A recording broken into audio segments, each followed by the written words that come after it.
नमस्कार साथियों, आप सभी का अंकुर क्लासेस में स्वागत है। जैसा कि हमें पता है कि बिहार में वैकेंसी आ चुकी है कांस्टेबल की और 19,830 के करीब वैकेंसी है। इसमें से बिहार में आप हम लोगों को पता है कि जो साइंस का वेटेज थोड़ा ठीक ठाक रहता है। साइंस की बात करें अगर हम लोग तो साइंस में बायोलॉजी के करीब करीब क्वेश्चन 8 से 10 क्वेश्चन सिर्फ बायोलॉजी के होते हैं। इससे हमें ये पता चलता है कि हम लोगों से बायोलॉजी ठीक ठाक पूछता है। ठीक है, तो आज से हम एक नए बैच की स्टार्ट कर रहे हैं। बायोलॉजी का ही बैच है, तो स्पेशल बिहार पुलिस के ही लिए है, बिहार कांस्टेबल का ही है, जिसमें कि बायोलॉजी कवर करेंगे हम लोग। तो जरा बात करते हैं बायोलॉजी की कि बायोलॉजी होती क्या है, बायोलॉजी को कैसे हमें पढ़ना है, या बायोलॉजी में हमें इसका नियम क्या ही बोले उसको। इसका बात करें अगर हम सबसे पहले बात करें कि बायोलॉजी शब्द किसने दिया और बायोलॉजी के जनक कौन है, इस तरीके से बात करते हैं। सबसे पहले अगर हम बात करें बायोलॉजी, ठीक है। अगर हम बायोलॉजी की बात करें तो बायोलॉजी की सबसे पहले बात ये आती है, ये शब्द किस भाषा का शब्द है। ये ग्रीक भाषा का शब्द है, ठीक है। ग्रीक का मतलब यूनानी, पहला, ठीक है। फिर बात ये आती है, इस बायोलॉजी का नामकरण किसने किया था। नामकरण या बायोलॉजी शब्द का जो नामकरण किया था वो किसने किया था। तो बात आती है लैमार्क एंड लिखो ट्रेविरेनस ने।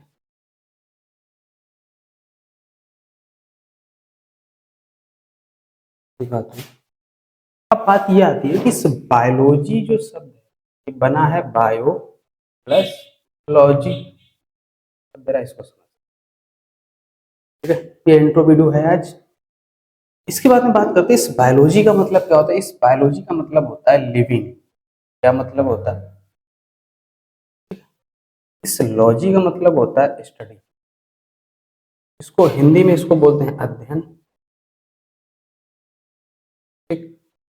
इसका मतलब होता है सजीव। इस शब्द का मतलब समझे कि बायोलॉजी में बायो का मतलब होता है सजीव, लिविंग, और लॉजी का मतलब अध्ययन करना। आप इसकी डेफिनेशन क्या बना सकते हो, आप इसकी डेफिनेशन ये बना सकते हो कि सजीवों का अध्ययन करना ही बायोलॉजी। अब सजीव में हमें पेड़ पौधों के बारे में भी पढ़ना है और जीवों को भी पढ़ना है, हमें जंतुओं को भी पढ़ना है। तो ये पॉइंट समझ में आया। अगला क्वेश्चन हमारा ये बन के आता है कि फादर ऑफ बायोलॉजी कौन है। फादर ऑफ बायोलॉजी, तो हम किसका नाम देते हैं, एरिस्टोटल का। अरस, ठीक। आपसे कोई क्वेश्चन पूछता है कि फादर ऑफ बायोलॉजी कौन है, फादर ऑफ बायोलॉजी कौन है, अरस।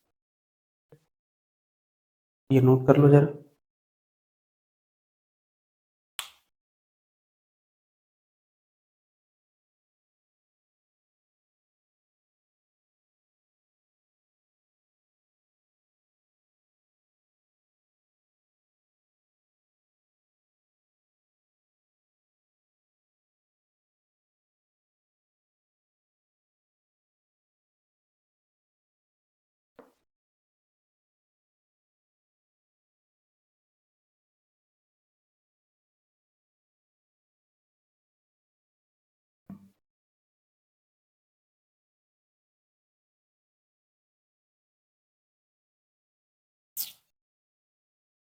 फिर एक बार इस बायो शब्द को समझते हैं। बायोलॉजी, ठीक, हम लोग जीव विज्ञान बोलते हैं। अब इस बायोलॉजी को हम दो पार्ट्स में बांटेंगे। समझना, एक हमारे पास वो पॉइंट होगा जिसको हम बोलते हैं जूलॉजी, ठीक। एक हमारे पास वो पॉइंट होगा जिसको हम बोलते हैं बॉटनी। मतलब ये जो है ये वनस्पति विज्ञान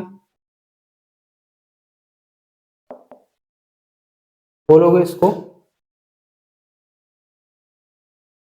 और ये हमारे पास इधर हो जाएगा जंतु विज्ञान। समझ में आया? अब क्वेश्चन ये बनता है कि इस जूलॉजी का मतलब, ये जू का मतलब क्या होता है? जू का मतलब होता है एनिमल। यहाँ पर वो वाला चिड़ियाघर वाला जू मत समझना, क्योंकि ये जू का मतलब एनिमल होता है। लॉजी का मतलब हम बता ही चुके हैं, स्टडी। इसका अर्थ ये हुआ कि जहां पर हम जीवों का अध्ययन करते हैं, जीवों का मतलब यहाँ पर हमें एनिमल्स का अध्ययन करना होता है, एनिमल्स के बारे में पढ़ना होता है, उनकी स्टडी करनी होती है, उसको हम बोलते हैं जूलॉजी। ठीक है। इस बॉटनी शब्द की अगर हम बात करें, इसको अगर तोड़े, या तो इसको हर्ब्स बोल देते हैं या तो इसको प्लांट्स बोल देते हैं। ठीक है। तो जहां पर हम हर्ब्स का या प्लांट्स की स्टडी करेंगे, उसको क्या बोलोगे? वनस्पति विज्ञान या बॉटनी। ठीक है। फिर इसके बाद में बात ये आती है, अगला पॉइंट ये बन के आता है कि फादर ऑफ जूलॉजी कौन है? तब भी आप किसको बोलोगे? अरिस्टोटल को ही बोलोगे। किसका नाम लोगे? अरस्तु का नाम लोगे। इसी तरीके से आपसे ये क्वेश्चन पूछेगा कि फादर ऑफ बॉटनी, क्या पूछेगा? Father of botany. तब आप किसका नाम बोलोगे? तब आप बोलोगे थियोफ्रेस्टस। किसका नाम दोगे? थियोफ्रेस्टस।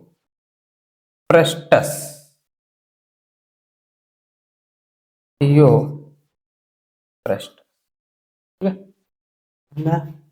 अगर आपसे पूछता है फादर ऑफ बॉटनी तो थियोफ्रेस्टस, अगर आपसे पूछता है फादर ऑफ जूलॉजी तब आप किसका नाम बोलोगे? अरस्तु। कुछ देर के लिए आपके दिमाग में ये आएगा कि सर आपने अभी बताया कि फादर ऑफ बायोलॉजी भी हम किसको बोलते हैं? वो अरस्तु को ही बोलते हैं। ठीक है। बायोलॉजी शब्द किसने दिया था? तो Treviranus and Lamar. Biology terms, biology शब्द वो कौन दे रहा है? ट्रेविरेनस और लैमार। बायोलॉजी के फादर पिता कौन है? अरस्तु। अच्छा, हम इनको ही पिता क्यों बोलते हैं?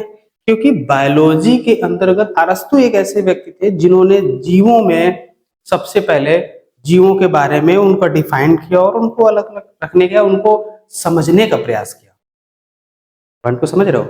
मतलब कि जो जीव थे, तो जीवों के बारे में उनकी जानकारी सबसे पहले किसने ग्रहण करी, उनके बारे में जानकारी लेना शुरू किसने किया, या उनकी जानकारी की रिसर्च बोलो या खोज बोलो, उनके लक्षण कैसे हैं, वो उनका एटमॉस्फेयर में कैसा, कैसे कैसे एटमॉस्फेयर में कौन कौन कैसे वातावरण में रह रहा है। पॉइंट समझ रहे हो? तो इस तरीके से चीजों को सबसे पहले कौन डिफाइन करता है? अरस्तु। तो इसीलिए हम फादर ऑफ बायोलॉजी या फादर ऑफ बायोलॉजी किसको बोल देते हैं? वो हम अरस्तु को बोल देते हैं, क्योंकि सबसे पहले जीवों के बारे में जानकारी जो है सबसे पहले किसने दी थी? अरस्तु ने। इसीलिए हम इनको फादर ऑफ बायोलॉजी बोलते हैं। ठीक है, नोट कर लो।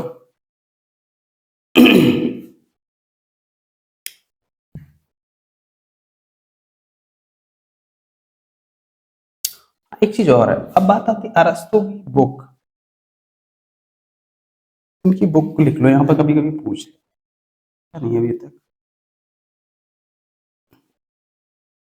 स्टोरिका एनिमालिया, ये किसकी पुस्तक है? थियोफ्रेस्टस की भी एक बुक है, उसका नाम है हिस्टोरिका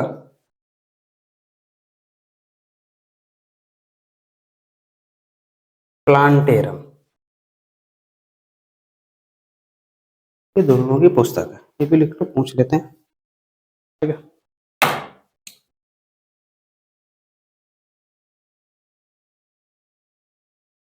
पॉइंट समझ में आया? यहाँ तक क्लियर हुआ? आगे बढ़ते हैं।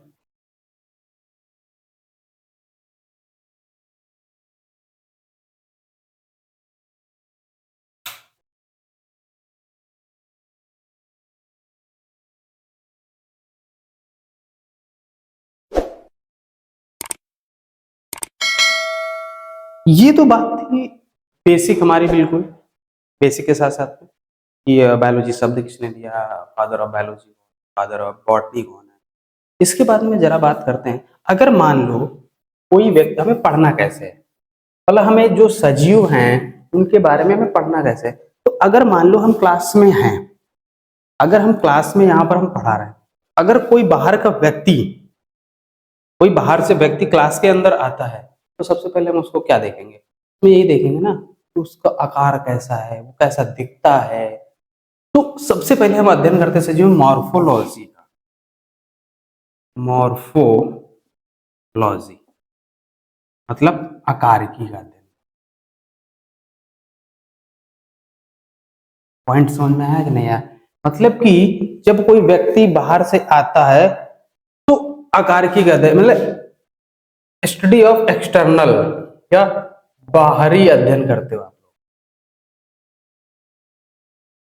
पॉइंट थोड़ा ऐसा लगा, देखो क्लास के अंदर कोई व्यक्ति आता है या मान लो आप किसी को देखते हो, तो पहले आप उसके बाहरी स्ट्रक्चर को ही देखते हो ना। तो स्टडी ऑफ एक्सटर्नल स्ट्रक्चर, क्या बोल सकते हो इसको, study of external structure, study of external structure.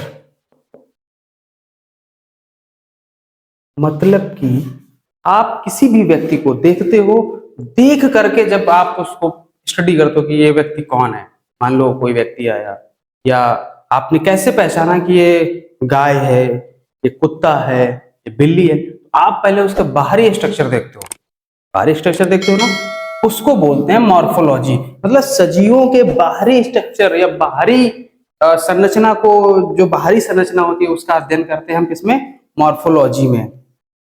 इसके बाद दूसरा पॉइंट आता है एनाटॉमी।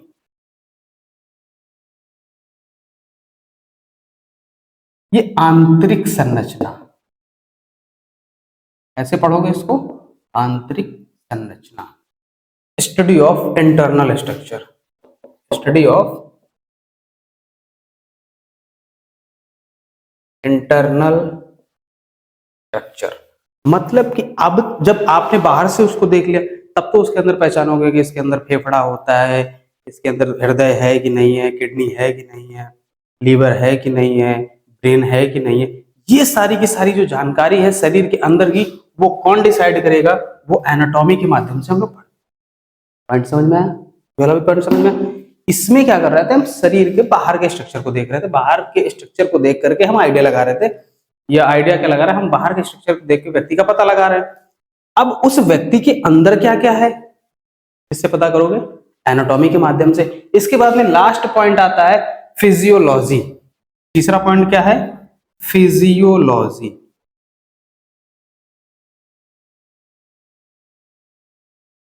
कार्य की। मतलब फिजियोलॉजी में क्या होगा कि उसके कार्यों का वर्णन होगा, स्टडी ऑफ फंक्शन। क्या बोलोगे इसको, स्टडी ऑफ फंक्शन। हिंदी में क्या बोलोगे इसको, कार्यों का अध्ययन। सजीवों में, लिविंग थिंग में हमको इनसे होकर के गुजरना होता है, हमें ये पढ़ना होता है। पॉइंट समझ में? मॉर्फोलॉजी, आप भाई किसी सजीव को देखते हो, पेड़ को देखते हो, अब फिर उस पेड़ को देखने के बाद में तो डिसाइड करते हो ये पेड़ जो है वो कितना लंबा है, कितना मोटा है, या इसमें पत्तियां कैसी हैं, इसके फूल कैसे निकलेंगे, वो बाहरी स्ट्रक्चर। फिर इसके बाद में आंतरिक संरचना में आप देखते हो कि इसके अंदर ये द्विबीजपत्री है, एक बीजपत्री है, बहुत सारी चीजें हैं। फिर इसके बाद में बात आती है उसके कार्य, उसका कार्य कैसा है, कोई व्यक्ति है कि उसका कार्य कैसा है, या ह्यूमन बॉडी को ले लो इसका कार्य कैसा है, एक एनिमल बॉडी ले लो उसका कार्य कैसा है। एक तो कहने का मतलब ये है कि पूरी लिविंग थिंग इसी के इर्द गिर्द घूम रही है।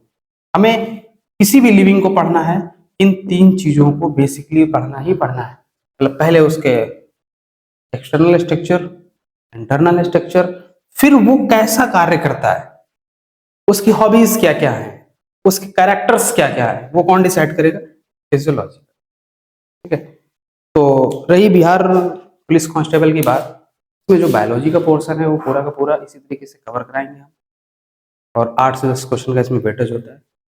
तो हमारे साथ मिलकर तैयारी करिए और अपनी तैयारी को बढ़िया अच्छे लेवल तक पहुंचाइए उसको। और हम ये आशा करते हैं कि हम इस काम में हम आपका साथ दे पाएंगे और अच्छे से अच्छा हम कर पाएँ। ठीक है।